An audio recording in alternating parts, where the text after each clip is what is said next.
नमस्कार स्टूडेंट्स, अपना Indian polity चल रहा है जिसमें मैं आपको भाग 6वां जो अपनी स्टेट गवर्नमेंट है उसके बारे में हम पढ़ रहे हैं। देखिए, मैंने आपको ये बताया था कि हम भारत के जो संविधान के सारे आर्टिकल्स पढ़ेंगे विद डिटेल। पढ़ने का तरीका, पहले एक भाग को पकड़ो, उसके अंदर कितने आर्टिकल्स दे रखे सारे क्लियर करो। हम पहुंच चुके हैं भाग 6वें के ऊपर जो है स्टेट गवर्नमेंट के बारे में, जिसमें हमने पहले गवर्नर पढ़ा, फिर मंत्री परिषद पढ़ा, अपना विधानसभा, विधानमंडल, विधान परिषद के बारे में हमने जान लिया। आज का जो हमारा टॉपिक रहेगा कि जो स्टेट्स के अंदर हाई कोर्ट होती है उसके बारे में जानना है, कौन कौन से आर्टिकल इनसे रिलेटेड हैं, कैसे हाई कोर्ट बनती है, कैसे काम होता है, ये सब हम यहाँ पे जानेंगे। आइए शुरू करते हैं हाई कोर्ट के बारे में। भाग अपना 6 है, आप याद रखना इस चीज़ को, भाग 6 है, स्टेट गवर्नमेंट के बारे में है, इस चीज़ को आपने ध्यान में रखना है। आगे बढ़ते हैं, चलो थोड़ा बैकग्राउंड जान लेते हैं हिस्ट्री में। कहते हैं उच्च न्यायालय, सुप्रीम कोर्ट को बोलते हैं उच्चतम न्यायालय और इसको बोलते हैं उच्च न्यायालय यानी कि हाई कोर्ट। कलकत्ता जो हाई कोर्ट है उसकी स्थापना कब हुई थी? 1 जुलाई 1862 में। बम्बई जो हाई कोर्ट है उसकी स्थापना 4 अगस्त 1862 में। ठीक है जी। और मद्रास 15 अगस्त 1862 में। इस तरीके से आपने इस चीज़ को याद रखना है। जो ये हाई कोर्ट बनाने का जो अब अधिनियम है, मतलब कब गवर्नमेंट की तरफ से पास, यानी ब्रिटेन गवर्नमेंट की तरफ से कब पास हो के आया था, ये जो 1861 का आप अधिनियम पढ़ते हो ना, जो मैं हिस्ट्री में करवाती होती हूँ, 1861 का अधिनियम, उसके तहत ये बनाए गए थे, तो आपने याद रखना है। कहते उच्च न्यायालय यानी कि हाई कोर्ट का वर्णन संविधान के भाग 6 में दे रखा है। भाग कौन सा? 6 में। ठीक है जी। आर्टिकल कौन कौन से? 214 से लेकर 232 तक। इस चीज को आपने ध्यान में रखना है। हर स्टेट के अंदर एक हाई कोर्ट होती है और जरूरी नहीं है कि मतलब कि हर स्टेट के अंदर हो, 2 स्टेट्स का, 3 स्टेट्स का कंबाइन भी एक बनाया जा सकता है। जैसे बेस्ट एग्जांपल क्या है, जैसे मान लो मैं पंजाब से हूँ, हमारा पंजाब का और हरियाणा स्टेट का और चंडीगढ़ जो यूनियन टेरिटरी है, तीनों का एक ही क्या है? हाई कोर्ट है। ठीक है जी। इसी तरह से असम का जो गुवाहाटी है उसमें भी आपका असम का हो गया, नागालैंड का हो गया, इनको मिला के क्या एक बनता है, इनका एक बनाया हुआ है। आगे देख लेते हैं, आर्टिकल डिस्कस कर लेते हैं यहाँ पर। अनुच्छेद कहाँ से कहाँ तक? 214 से लेकर 232 तक था। ठीक है जी, आपने ये याद रखना है। सुप्रीम कोर्ट के आर्टिकल कहां से लेकर कहां तक है और किस भाग में सुप्रीम कोर्ट दे रखा है, ये आप कमेंट करके बताओगे। सबसे पहले यहां पे दे रखा है 214 के अंदर कि राज्यों के लिए उच्च न्यायालय का गठन, राज्यों के लिए उच्च न्यायालय का गठन के बारे में दिया हुआ है। ठीक है जी। फिर आपका है 215 में हाई कोर्ट का अभिलेख न्यायालय होना। ठीक है जी। आगे है 216 में क्या दे रखा है? उच्च न्यायालयों का गठन के बारे में है। ठीक है जी। आगे है high court 217, very very important. ठीक है जी। हाई कोर्ट के न्यायाधीश की नियुक्ति, पद की शर्तें, ये कहां पे दे रखी हैं? यहां पे दे रखी हैं। आपको जब मैंने एडवोकेट जनरल जो स्टेट का कानूनी मतलब कि होता है, सलाहकार है केंद्र राज्य सरकार का, 165 नंबर आर्टिकल जो आपको मैंने पढ़ाया था स्टेट गवर्नमेंट के अंदर ही भाग 6 के अंदर, उसमें बताया था कि 217 जो है उस महाधिवक्ता यानी एडवोकेट जनरल से रिलेटेड भी जो क्वालिफिकेशन है वो यहाँ पे ही है, सेम है। एक हाई कोर्ट का जज बनने लायक सेम क्वालिफिकेशन किसकी थी? महाधिवक्ता। मेरा जो वीडियो मैंने आपको बनाया ना महाधिवक्ता, आर्टिकल नंबर 165, वो आपने जरूर देखना है। ठीक है जी। आगे देखते हैं। कहते 218 हाई कोर्ट से संबंधित कुछ उपबंधों का उच्च न्यायालयों को लागू होना। ठीक है जी। 200 ये इतना इंपॉर्टेंट नहीं है, 219 का देखो इंपॉर्टेंट है, जो इंपॉर्टेंट है मैंने रेड कलर में किया हुआ है।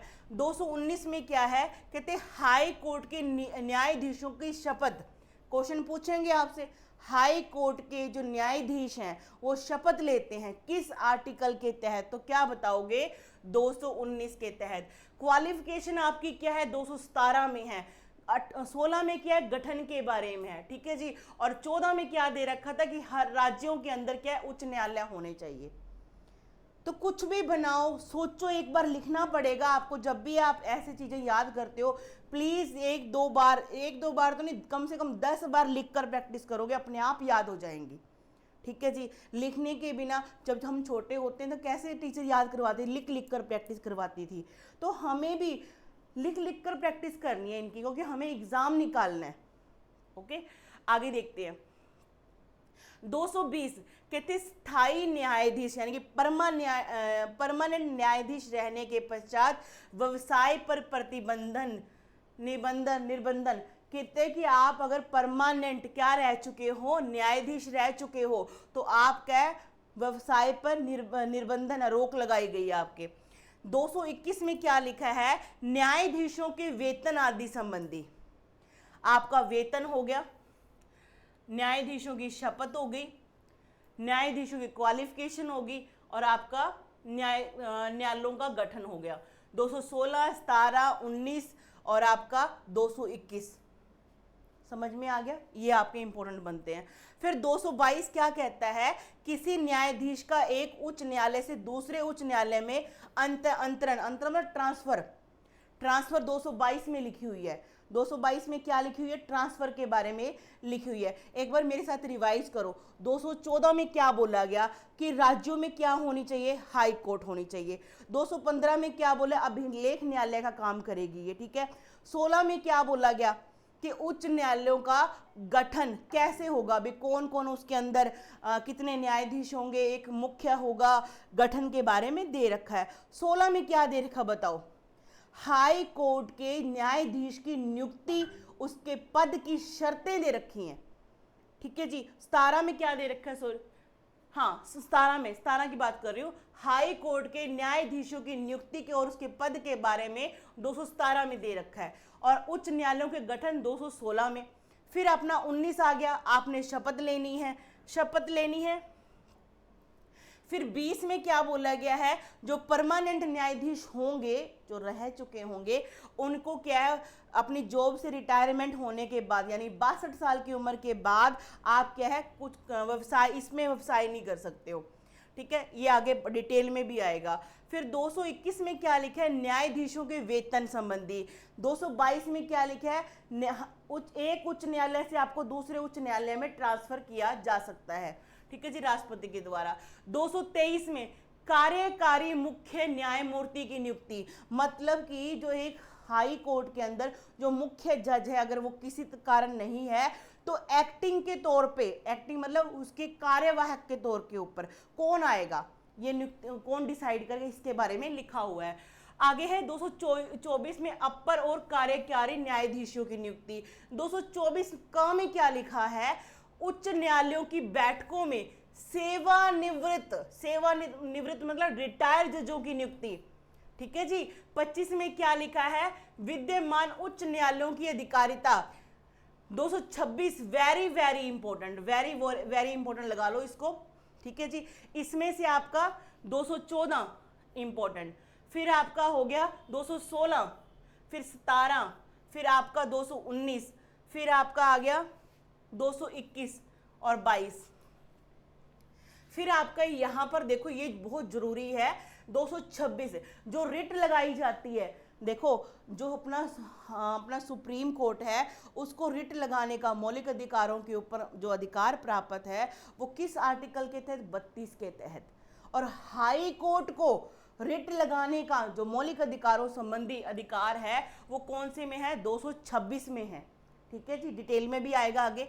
227 में क्या लिखे? सभी न्यायालयों के अधीक्षण की हाई कोर्ट की शक्ति, जो उसके नीचे जो जितने भी न्यायालय होते हैं उसके बारे में।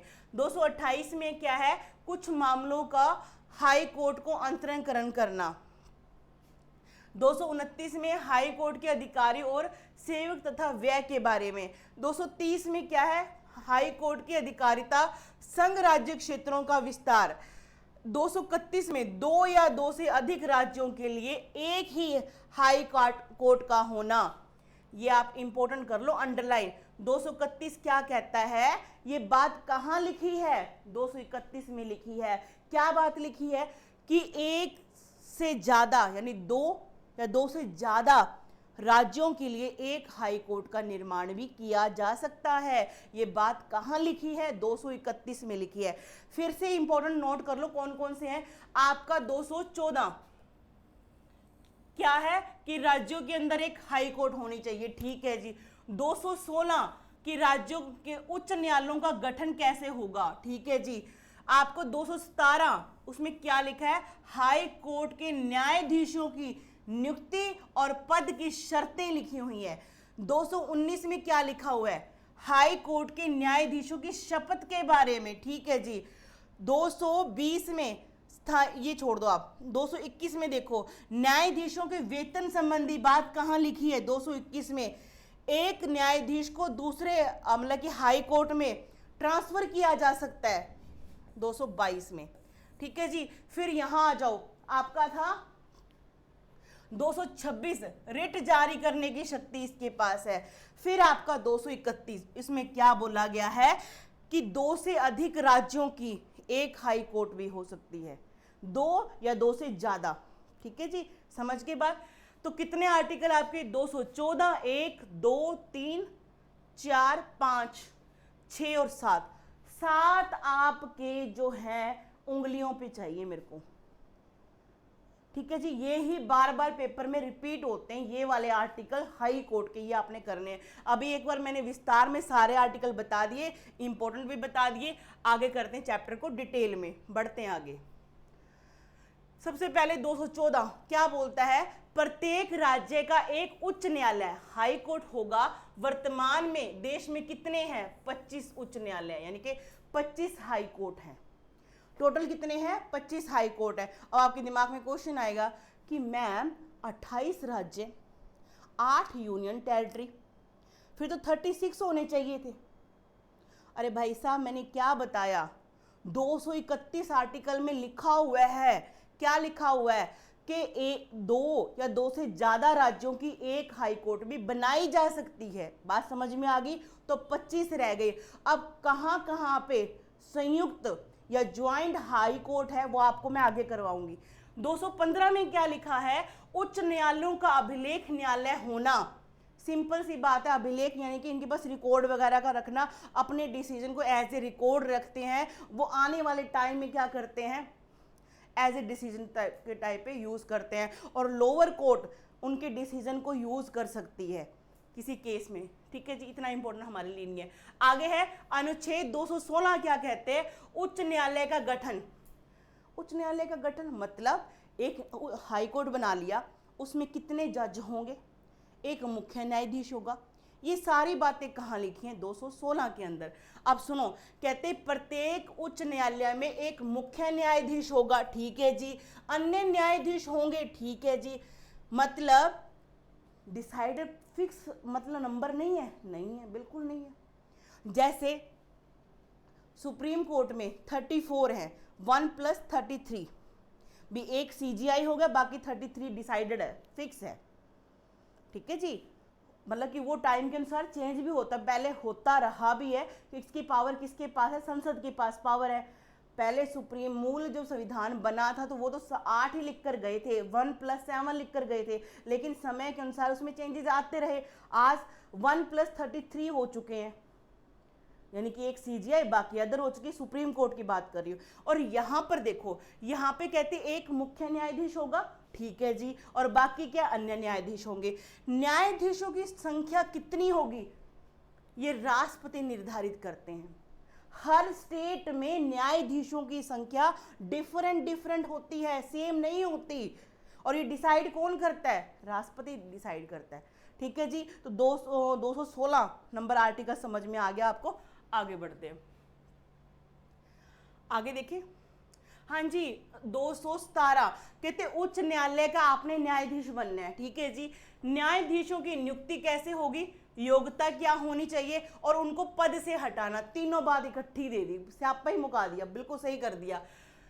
नियुक्ति कर दी, उसके नियुक्त होना है तो योग्यता भी चाहिए। आप नियुक्त हो गए तो आपको पद से हटाए जाने की भी जो कंडीशन है वो भी यहाँ पे बता दी, इकट्ठी बात निबेड़ दी 217 के अंदर। ठीक है जी। नियुक्ति कौन करता है? राष्ट्रपति करता है। उच्च न्यायालय यानी कि हाई कोर्ट के मुख्य जज की नियुक्ति राष्ट्रपति, सुप्रीम कोर्ट के सीजीआई, ठीक है जी, प्लस उस राज्य का राज्यपाल की मतलब सिफारिश पे करता है। सुनो ध्यान से, जैसे पंजाब है, पंजाब का जो हाई कोर्ट अपना जो हरियाणा चंडीगढ़ का एक है, अब यहाँ का जो मुख्य जज की नियुक्ति होगी वो किसके द्वारा? राष्ट्रपति के द्वारा। किसकी सलाह पर? Chief justice of India, supreme court, plus जो पंजाब का क्या है? राज्यपाल होंगे, यानी कि हरियाणा के राज्यपाल, पंजाब के राज्यपाल, इनकी क्या है? सहमति से बनाया जाएगा। तो बात समझ में आ गई आपको। कहते उच्च न्यायालय के न्यायाधीशों, इनकी नियुक्ति के बारे में सुन लो, राष्ट्रपति, सीजीआई, राज्यपाल और प्लस हाई कोर्ट का चीफ जस्टिस।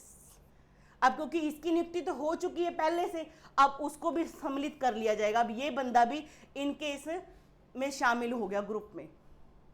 बात समझ में आ गई। मुख्य जज की नियुक्ति में कौन भाग लेगा? राष्ट्रपति, सीजीआई प्लस राज्यपाल, और बाकी अदर जजेस की नियुक्ति में राष्ट्रपति, सीजीआई, राज्यपाल और हेड को किसका? हाई कोर्ट का जो मुख्य जज है उसको लेंगे साथ में। ठीक है जी। तो ये आपको क्लियर रहना चाहिए, डाउट कोई नहीं होना चाहिए इसके अंदर। चले आगे। नियुक्ति तो होगी, अब योग्यता देख लेते हैं। कहते भारत का नागरिक होना चाहिए, बिल्कुल होना चाहिए। कम से कम 10 वर्षों तक किसी भी न्यायालय में न्यायिक पद पर रह चुका हो। ठीक है जी। किसी भी न्यायालय में जो लोअर है, किसी भी न्यायालय में 10 वर्ष के लिए वो क्या है? न्यायिक पद पे रह चुका होना चाहिए। ठीक है जी। दूसरा है कि किसी राज्य के 2 या 2 से अधिक राज्यों के उच्च न्यायालयों में कम से कम 10 वर्षों तक अधिवक्ता यानी कि एडवोकेट के पद पे वो रह चुका होना चाहिए। उच्च न्यायालय के न्यायाधीश अपने पद पर 62 साल की उम्र तक रहते हैं। ठीक है जी।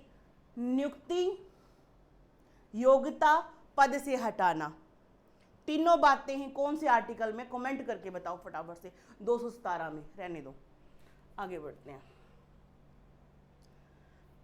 आगे है शपथ। अब आपने शपथ तो लेनी है कैसे? कहते राज्यपाल या राज्यपाल के द्वारा अधिकृत व्यक्ति द्वारा शपथ दिलाई जाती है। ठीक है जी। एक बात समझो, जब मैंने राज्यपाल का चैप्टर कराया था, है ना, उसमें आर्टिकल 161 क्या बोलता है? क्या बोला था उसमें? कि राज्यपाल जो शपथ लेता है, सॉरी राज्यपाल की शपथ की, उसमें महाभियोग की बात थी। राज्यपाल जो शपथ लेता है वो कौन शपथ दिलाता है उसको? राज्यपाल की नियुक्ति राष्ट्रपति के द्वारा, नियुक्त होके आ गया स्टेट के अंदर, फिर वो सीधा सीधा कहाँ जाएगा? हाई कोर्ट के अंदर जाएगा, और उसके मुख्य न्यायाधीश को बोलेगा कि मेरे को ना क्या बना दिया गया? यहाँ का राज्यपाल बना दिया आपकी स्टेट का, मुझे शपथ दिलवाओ। जस्ट याद करने की ट्रिक बता रही हूँ, ऐसे करके। तो और जब हाई कोर्ट के जजेस की नियुक्ति होती है तो वहाँ का जो उस स्टेट का जो गवर्नर होता है वो शपथ दिलवाता है, या फिर गवर्नर खुद या उसके द्वारा नियुक्त कोई भी व्यक्ति उसको शपथ दिलवा सकता है। ठीक है जी। आगे है 220। जिस व्यक्ति ने उच्च न्यायालय में स्थायी न्यायाधीश के रूप में कार्य किया है वह उच्च न्यायालय में वकालत नहीं कर सकता। बात समझ रहे हो? क्या बोला? कि जो व्यक्ति एज ए जज रह चुका है किसी हाई कोर्ट में, उसी हाई कोर्ट में रिटायरमेंट के बाद वो ये नहीं कर सकता कि वकालत का काम कर ले, ऐसा नहीं होगा।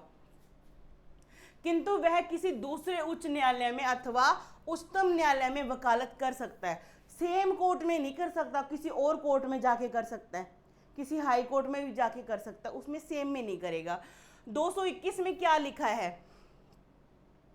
कहते हाई कोर्ट के न्यायाधीशों का वेतन राज्य की संचित निधि से दिया जाता है। ठीक है जी। ये बड़ा इंपॉर्टेंट है, बहुत इंपॉर्टेंट है। ये पूछते हैं अक्सर क्वेश्चन कि जो हाई कोर्ट की जजेस की सैलरी है वो कहाँ से आती है? वो राज्य के संचित निधि से आती है। ठीक है जी। सैलरी मिलती कितनी है? कहते उच्च न्यायालय के हाई कोर्ट के जो मुख्य जज होगा उसे 2.5 लाख मिलेगी, जो बाकी होंगे उसे कितनी मिलेगी? 2,25,000, 25,000 कम कर दी न्यायालय। और सुप्रीम कोर्ट में कितनी थी? 3,80,000, 2,80,000। और अदर की कितनी थी? 2,50,000। ये थी सुप्रीम कोर्ट की। इस चीज को आपने याद रखना है। आगे बढ़े, यहां देखते हैं, कहते न्यायाधीशों का स्थानांतरण। स्थानांतरण क्या होता है? ट्रांसफर। ठीक है जी। क्या बोला गया कि उच्च न्यायालय के न्यायाधीशों का एक उच्च न्यायालय से दूसरे उच्च न्यायालय में राष्ट्रपति के द्वारा ट्रांसफर किया जा सकता है। ये कहां पे लिखा है? 222 में। आप ये बताओ कि आपसे पूछेंगे कि जो हाई कोर्ट के जजेस की ट्रांसफर, आप सुप्रीम कोर्ट के जजेस की ट्रांसफर थोड़ा ना करेंगे, क्योंकि सुप्रीम कोर्ट तो एक ही है, हाई कोर्ट के ही करेंगे ना। 20 हाई कोर्ट से उस हाई कोर्ट में डाल दिया, तो ये ट्रांसफर करने की पावर किसके पास है? राष्ट्रपति के पास है। और ये लिखा कहाँ पे हुआ है? 222 नंबर पे ये लिखा हुआ है। सिंपल सी बात है। 223 क्या कहता है? कार्यवाहक मुख्य न्यायाधीश की नियुक्ति। कार्यवाहक क्या होता है? जैसे मान लो हम पढ़ते ना राष्ट्रपति में, जब राष्ट्रपति की अगर मृत्यु हो जाए तो जो उपराष्ट्रपति होता है वो कार्यवाहक राष्ट्रपति का काम करता है। उसी तरह से क्या है, हाई कोर्ट में भी अगर मान लो मुख्य न्यायाधीश का पद खाली हो जाए किसी भी कारण से, तो राष्ट्रपति को ये अधिकार है कि वो हाई कोर्ट के किसी भी अन्य न्यायाधीश को कार्यवाहक न्यायाधीश के रूप में कार्य करने के लिए बोल सकता है। आगे है 224 में अतिरिक्त एवं कार्यवाहक न्यायाधीशों की नियुक्ति के बारे में है।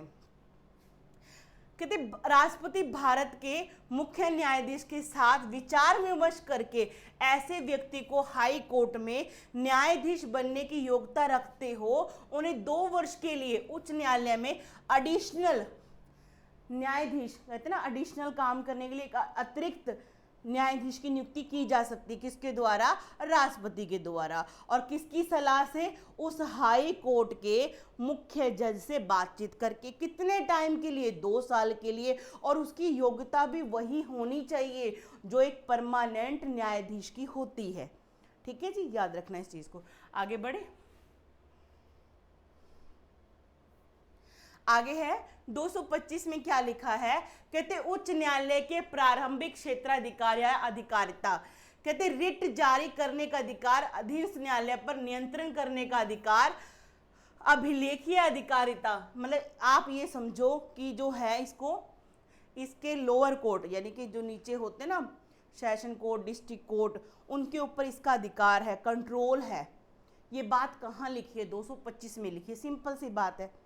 ठीक है जी। और नीचे वाली, जो नीचे वाली कोर्ट होंगी, इसके नीचे जो कोर्ट होगी, उस कोर्ट में अगर कोई फैसला अपना मतलब कि यह हार गया कोई केस अपना, उससे ऊपर लेके आना चाहता है, अपील करने का अधिकार, वो कहाँ पे लिखा है? 225 में लिखा है। सिंपल सी बात है। ठीक है जी। आगे है अनुच्छेद 226 में उच्च न्यायालय को रिट जारी करने का अधिकार। Very very very very important. बस सुप्रीम कोर्ट को 32 में दे रखा है, इसको दे रखा है 226 में। कहते उच्चतम न्यायालय, सुप्रीम कोर्ट की बात कर रहे हैं, सुप्रीम, उच्चतम होता है सुप्रीम कोर्ट, को रिट जारी करने की शक्ति केवल मौलिक अधिकारों के उल्लंघन करने की दिशा में ही प्राप्त है। सुप्रीम कोर्ट जो रिट जारी करता है, जब आपके मौलिक अधिकार, फंडामेंटल राइट, उनका कोई उल्लंघन करता है, तभी वो रिट जारी करता है। वो भी कौन से आर्टिकल के तहत? 32 के तहत। लेकिन जबकि हाई कोर्ट न्यायालय मौलिक अधिकारों के उल्लंघन की स्थिति में रिट तो जारी कर ही सकता है, मतलब मौलिक अधिकार में भी कर सकता है हाई कोर्ट। हाई कोर्ट मौलिक अधिकार, फंडामेंटल राइट्स में भी तो कर ही सकता ही है। इसके अतिरिक्त सामान्य कानूनी अधिकारों के मामले में रिट भी जारी कर सकता है, यानी कि बाकी अदर मामलों में भी ये रिट जारी कर सकता है। ये आपकी बात कहाँ लिखी है? 226 में लिखी है। आगे बात समझ में? आगे बढ़े, चलिए आगे क्या लिखा है? 227 उच्च न्यायालय को अपने अधीन आने वाले सभी न्यायालयों का अधीक्षण करने का अधिकार। उच्च न्यायालय ने हाई कोर्ट को उसके अधीन नीचे वाले जितने भी हाई कोर्ट्स हैं, हाई कोर्ट नहीं, जितने भी कोर्ट्स हैं, लोअर कोर्ट्स हैं, सबॉर्डिनेट कोर्ट्स हैं, उसके क्या है? उसके ऊपर क्या करने का अधिकार? अधीक्षण करने का अधिकार है। 28 क्या कहता है, उच्च न्यायालय अपने राज्य के सत्र न्यायालयों में चल रही किसी भी मामले को अपने पास मंगवा सकता है। ठीक है जी। क्या करेगा, मान लो सुबॉर्डिनेट, नीचे छोटे जो लोअर कोर्ट्स हैं उसमें कोई मान लो केस चल रहा है, उसका डिसीजन करने के लिए अपने पास भी मंगवा सकता है। कौन? High court. कौन से आर्टिकल में ये बात लिखी है? 228 में लिखी है। कहाँ पर? 228 में लिखी है। आगे है अपीलीय क्षेत्राधिकार। कहते हैं उच्च न्यायालय को अपने अधीनस्थ न्यायालयों के निर्णय के विरुद्ध दीवानी या फौजदारी दोनों प्रकार के मामलों में अपील सुनने के अधिकार प्राप्त है। मतलब जो नीचे लोअर कोर्ट है वहाँ के डिसीजन के विरुद्ध, मान लो मैं किसी लोअर कोर्ट में, सेशन कोर्ट में या कोई हाई अपना डिस्ट्रिक्ट कोर्ट में कोई केस हार गई, तो मैं क्या कर सकती हूँ? अपील कर सकती हूँ हाई कोर्ट में। और हाई कोर्ट के पास ये अधिकार है कि वो उससे नीचे वाले कोर्ट के अगेंस्ट जो डिसीजन उसने दिया है उसके अगेंस्ट क्या है? सुनवाई कर सकती है। ठीक है जी। आगे देखो प्रशासकीय क्षेत्राधिकार। कहते उच्च न्यायालय को अपने अधीनस्थ न्यायालयों में नियुक्ति, पदोन्नति, छुट्टियों के संबंध में अधिकार, नियम बनाने का अधिकार है। मतलब हाई कोर्ट को अपने न्यायालयों, जो लोअर कोर्ट में, हाई कोर्ट को अपने से लोअर कोर्ट के अंदर नियुक्ति करना, पदोन्नति मतलब कि वो करना, पद की उन्नति करना, प्रोग्रेस करवाना, किसी को छुट्टियों के संबंध में नियम बनाने का अधिकार प्राप्त है। ये इसका कौन से अधिकारों में आएगा? प्रशासकीय अधिकारों में। ठीक है जी। आगे बढ़ते हैं। हाँ जी, अनुच्छेद 231 वेरी वेरी वेरी इंपॉर्टेंट। क्या कहता है के अनुसार संसद 2 या 2 से अधिक राज्यों के लिए एक ही संयुक्त न्यायालय, उच्च न्यायालय का प्रावधान कर सकती है। ये अधिकार किसके पास है? संसद के पास है। और ये कौन से आर्टिकल में ये बात लिखी है कि 2 या 2 से अधिक राज्यों के लिए एक ही हाई कोर्ट हो सकता है। 231 में लिखी है। अधिकार किसके पास है? संसद के पास ये अधिकार है। आइए देखते हैं आगे। हाँ जी, हमें ना ऐसे करना है, दिमाग में आपको ये आएगा कि इकट्ठे याद कैसे करें। भी 28 राज्य हो गए, 8 अपने यूटीज हो गए, टोटल कितने होने चाहिए? 36 होने चाहिए। हम ऐसा करते हैं संयुक्त वाले, जहाँ की ज्वाइंट है ना हाई कोर्ट, वो याद कर लेते हैं। बाकी सिंपल एक एक रह जाएगी, एक एक ही रह जाएगा। जैसे देखो गुवाहाटी उच्च न्यायालय, जो गुवाहाटी का है असम वाला, उसमें कौन कौन से राज्य हैं? असम, नागालैंड, मिजोरम, अरुणाचल प्रदेश। ठीक है जी। असम, नागालैंड, अरुणाचल प्रदेश, मिजोरम, इन चारों की क्या है? एक ही है, यानी कि 4 स्टेट इसने कवर कर दिए। ठीक है जी। दूसरा देखो मुंबई हाई कोर्ट, उसमें कौन कौन है?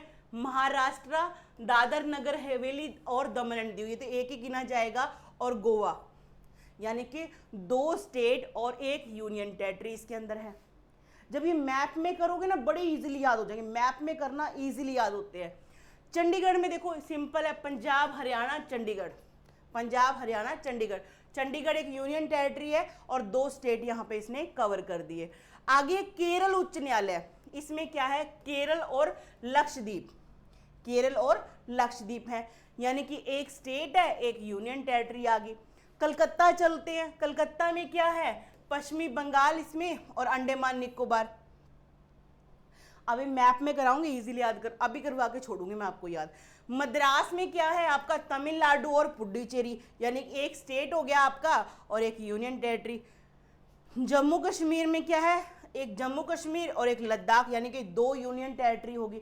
ये आपकी संयुक्त है, 2 राज्य या 2 से अधिक राज्य, एक राज्य एक स्टेट, यूनियन टेरिटरी लगा लो, चाहे 2 स्टेट, कुछ भी आपके सामने जो दे रखा है ना, आप इन 7 को याद कर लो, बाकी तो सिंगल सिंगल ही रहेगी।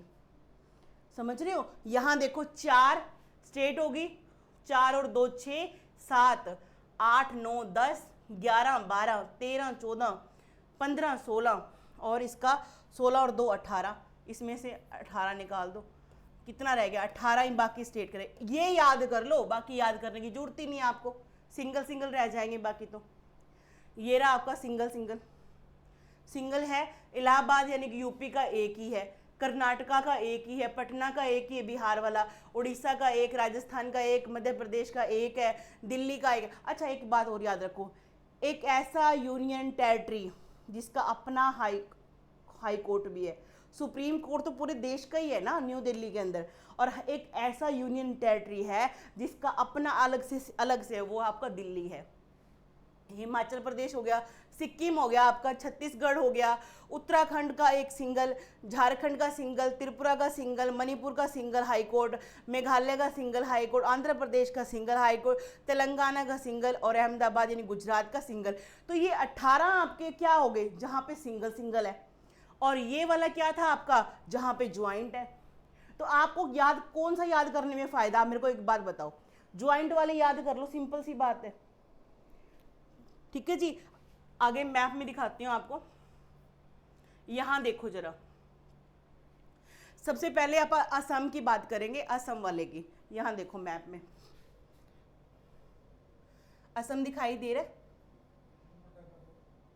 असम में क्या आएगा आपका, अरुणाचल प्रदेश, असम यहां दिखाई दे रहा है। इसमें क्या आपका आ गया, असम में आपका आंध्र प्रदेश का भी आ गया, अरुणाचल प्रदेश, सॉरी आंध्र प्रदेश मुंह से निकल गया, अरुणाचल प्रदेश, फिर आपका नागालैंड भी हो गया इसके अंदर, मिजोरम, मिजोरम आपका ये वाला, ये पिंक से यहाँ पे, ठीक है जी, और एक असम खुद भी हो गया। तो 4 हो गया आपके, एक दूसरी स्टेट अपनी कौन सी, नागालैंड, तीसरी स्टेट अपनी मिजोरम, और चौथा खुद असम खुद हो गया।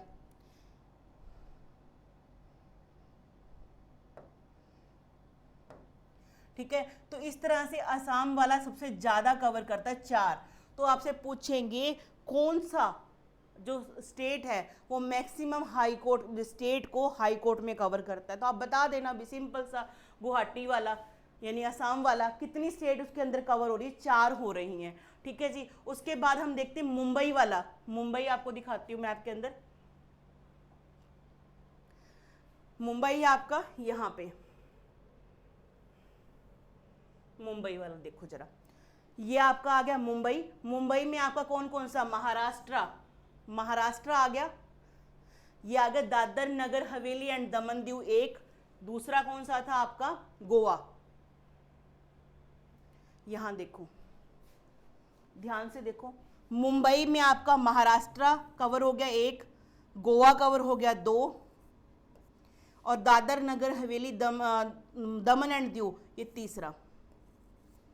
तो यहाँ पे आपके 3 कवर हो रहे हैं, आपकी एक यूनियन टेरिटरी कवर हो रही है, 2 स्टेट कवर हो रही हैं। ठीक है जी, इस तरीके से आपने याद कर लेना है। फिर आपका आ गया चंडीगढ़, चंडीगढ़ तो सिंपल है, ये रहा, हरियाणा, पंजाब, चंडीगढ़, तीनों का एक ही है। ठीक है जी, फिर आपका आ गया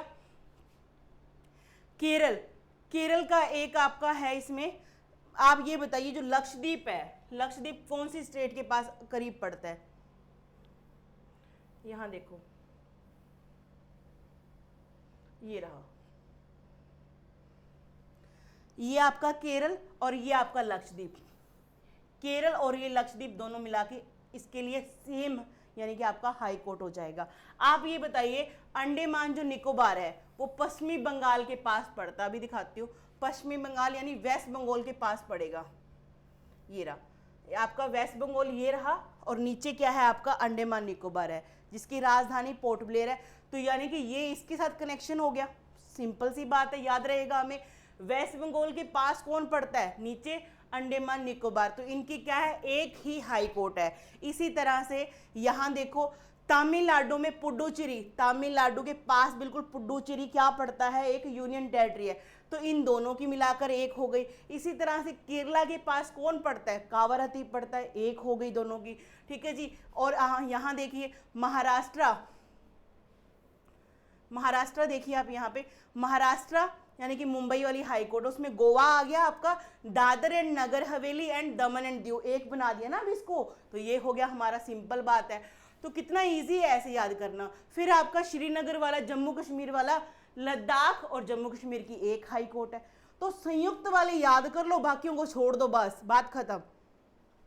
ठीक है जी, पहला सबसे बड़ा कौन सा, गुवाहाटी वाला, असम, जिसमें कौन कौन है, अरुणाचल प्रदेश, मिजोरम, नागालैंड और असम खुद हो गया, 4 हो गया आपके कंप्लीट। वेस्ट बंगाल के साथ किसका कॉम्बिनेशन है, अंडमान निकोबार का।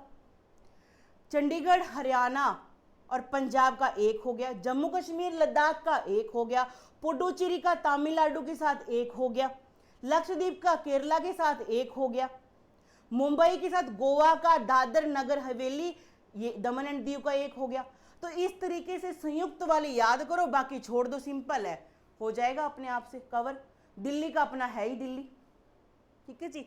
तो इस तरीके से आप याद करोगे तो आपको बिल्कुल भूलने वाला नहीं है। ये काम करना है आपने मैप के ऊपर, सिर्फ आराम से हो जाएगा, कोई दिक्कत ही नहीं आनी आपको, ठीक है जी। तो आज के लिए बस इतना ही, मिलते हैं अगली क्लास में, धन्यवाद।